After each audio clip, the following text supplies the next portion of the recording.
Olá pessoal, sou Abner Ivan, chefe patissier e chocolatier, consultor técnico da Barrica Lebot, e venho hoje aqui a convite da loja Barra Doce fazer uma sequência de vídeos falando um pouco mais sobre a pré-cristalização do chocolate, a famosa e tão temida temperagem de chocolate, né?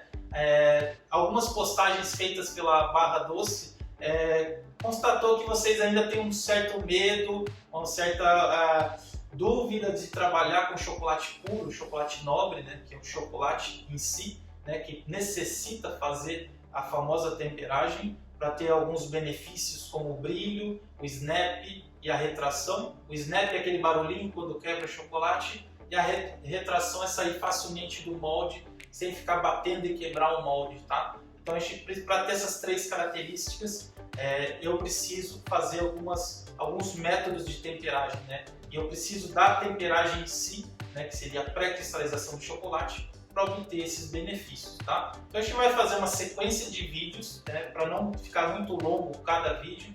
A gente vai dividir isso em módulos e cada módulo a gente vai falar sobre um método de temperagem, tá? Antes de mais nada, se inscreva aí no canal no YouTube da loja Barra Doce, onde a gente vai ter mais conteúdos aí para vocês bacanas como esse, tá? Então também fica a dica para vocês nos comentários aí, pedir,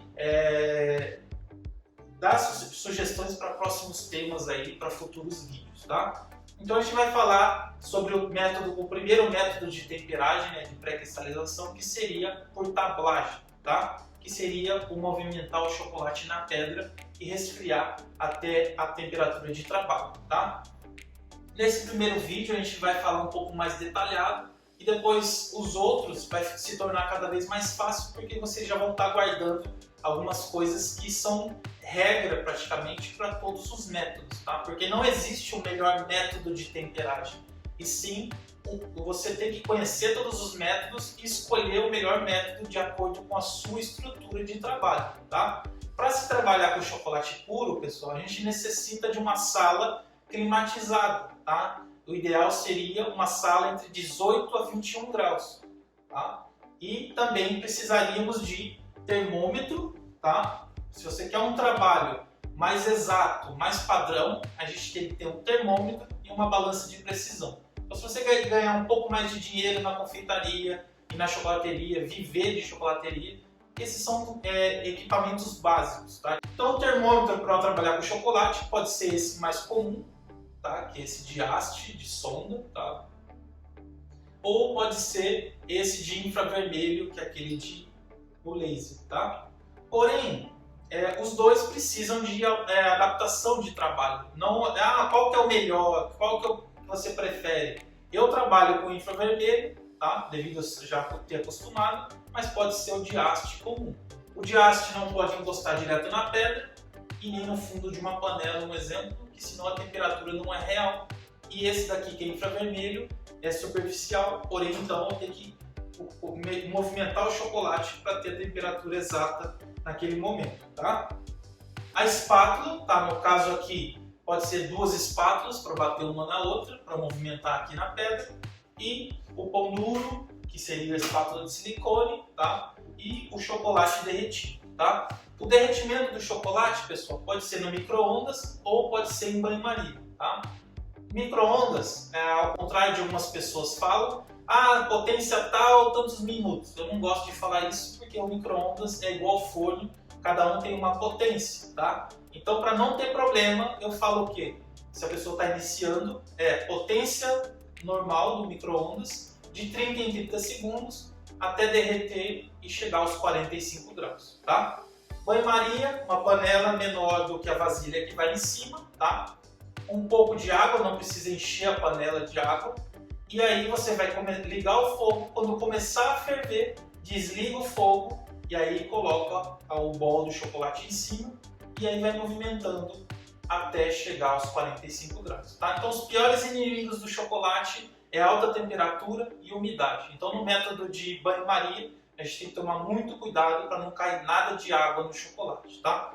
Então o que a gente tempera dentro do chocolate, pessoal, é a manteiga de cacau, tá? Então a manteiga de cacau tem 6 cristais cristais estáveis e cristais instáveis. Eu preciso do maior número de cristais estáveis para ter as características de um bom chocolate temperado, que é o brilho, o snap e a retração que eu falei para vocês, tá? Então o brilho, a gente tem o chocolate mais brilhante, o snap é aquele barulhinho quando quebra o chocolate, e a retração é sair da forma sem ficar batendo e quebrar a forma.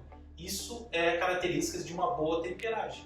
Para ter a temperagem correta, pessoal, eu preciso exercer 3 pilares em qualquer método de temperagem.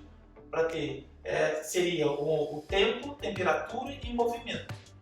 Tempo, temperatura e movimento. Esses 3 pilares eu vou exercer em qualquer método de temperagem. Aqui a gente vai iniciar pelo método de tablagem, mas existe tablagem, adição de chocolate, adição de micrio e o banho-maria invertida com água fria e gelo, que seria o método mais comum na chocolateria informal, tá? Mas tem que tomar muito cuidado para não cair água dentro do chocolate. Então é um método que eu não gosto muito de utilizar, mas também dá para ser feito dessa forma, tá? Então a gente vai pegar o chocolate já derretido a 45 graus, tá? Eu vou aquecer um pouquinho.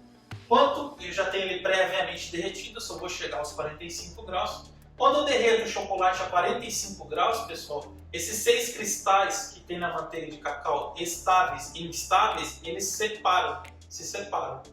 Para eu ter todas as características, eu tenho que reorganizar esses cristais. De que forma? Com a temperagem ou pré-cristalização. O ideal, o termo correto seria pré-cristalização, mas aqui a gente conhece mais como temperagem, que vem de temperatura e não de tempero, tá, pessoal? Então aqui, eu aqui com o chocolate já derretido a 45 graus, eu vou fazer aqui a temperagem pelo método de tablagem, tá? Então aqui eu tenho a bancada de granito já bem seca e limpa, tá? E aqui eu vou despejar uma parte desse chocolate na pedra. E vou deixar uma parte aqui na vasilha, no bowl, a 45 graus, tá, pessoal? E aqui eu vou movimentar esse chocolate, exercendo tempo, temperatura e movimento. Aqui eu estou utilizando uma espátula só, mas poderia ser 2 espátulas, uma batendo na outra.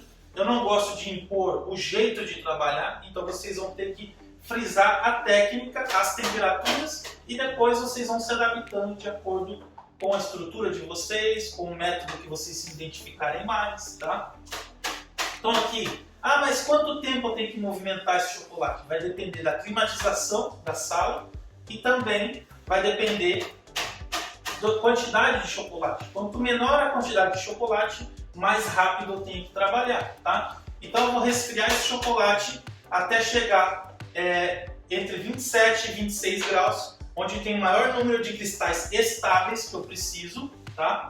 Porém, eu vou ter um pouco de cristal instável, tá, pessoal? Que é o que eu não quero. Então, por isso eu tenho que reaquecer levemente para chegar na temperatura de trabalho.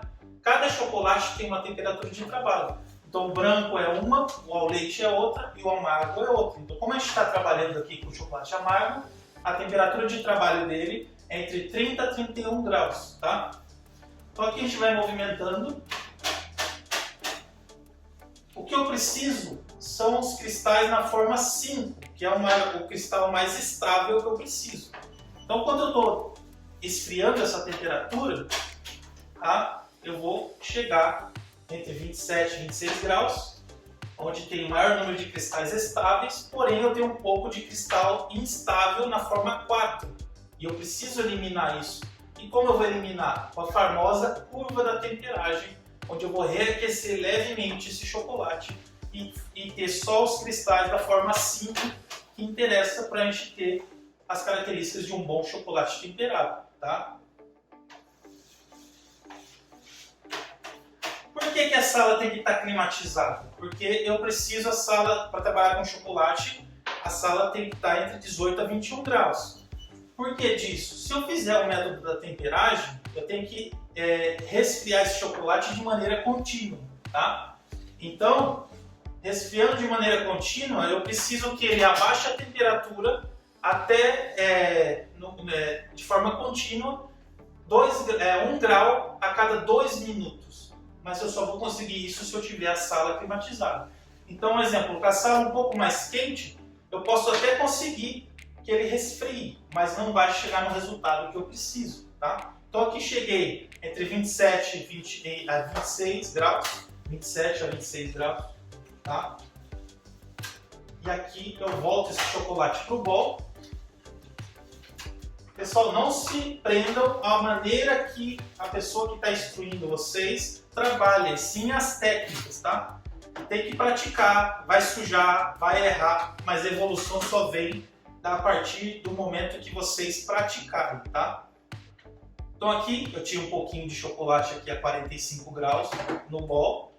Vou mexer, igualar a temperatura, tá? Então eu preciso que esse chocolate termine esse ciclo que a gente fez aqui da pré-cristalização entre 30 a 31 graus, no caso aqui como ele é chocolate amargo, tá? 30 a 31 graus, isso vale para a linha nacional também, tá? Aqui eu estou utilizando a linha belga, tá? Que seria a linha importada, aqui eu estou utilizando o 805, tá? Então ele tem 50,7% de cacau, mas a temperagem também vale para a linha nacional, no caso Cical, a linha Gold, meio amargo, seria entre 30 e 31 graus, ou Cical Seleção também, que seria a linha de chocolate puro, que seria a linha Premium nacional, que tem porcentagens de cacau. Não substitui a linha importada, mas vocês vão ter um chocolate de qualidade com porcentagens declaradas. Então a gente tem um amargo 52% e um amargo 63%, tá? Lembrando que na barra doce, pessoal, vocês vão ter também acesso a termômetros, espátulas, bols, então ela vai te auxiliar em todos os sentidos, não só na linha de chocolate, mas também em utensílios e ferramentas para vocês conseguirem tornar o trabalho de vocês cada vez mais profissional, tá? E é claro também com a ferramenta dos vídeos aí, para vocês buscarem aperfeiçoar cada vez mais, se vocês têm dúvidas, tá? Então é sempre legal interagir nas redes sociais, tá? Da loja Barra Doce, para vocês também terem acesso às informações. Não se esqueça também de ir lá seguir o meu trabalho e conhecer, para quem não conhece, @chefabner no Instagram, para vocês ficarem também por dentro das minhas postagens. Então aqui cheguei na temperatura de trabalho que eu preciso, está feito a minha pré-cristalização, a minha temperagem pelo método de tablagem. Então, para eu manter esse chocolate, pessoal, na temperatura de trabalho por mais tempo, eu também indico para vocês aqui um tapetinho de silicone, que é um descanso de panela quente, para não ficar em contato diretamente com a pedra fria, e você tem um tempo maior para estar trabalhando com esse chocolate para banhar uma trufa, um pão de mel, e render mais o seu trabalho e não ter que ficar fazendo a temperagem várias e várias vezes. Porque às vezes as pessoas acham que trabalhar com chocolate é chato porque tem que fazer a temperagem várias vezes. Se eu não monitorar essa temperagem, sim, eu vou ter que fazer várias e várias vezes, tá? Então espero que vocês tenham gostado, tá, desse vídeo, aproveitado da melhor forma, e a gente vai seguir aí depois com mais vídeos mostrando outros métodos de temperagem. Então fiquem ligados aí e até uma próxima. Obrigado!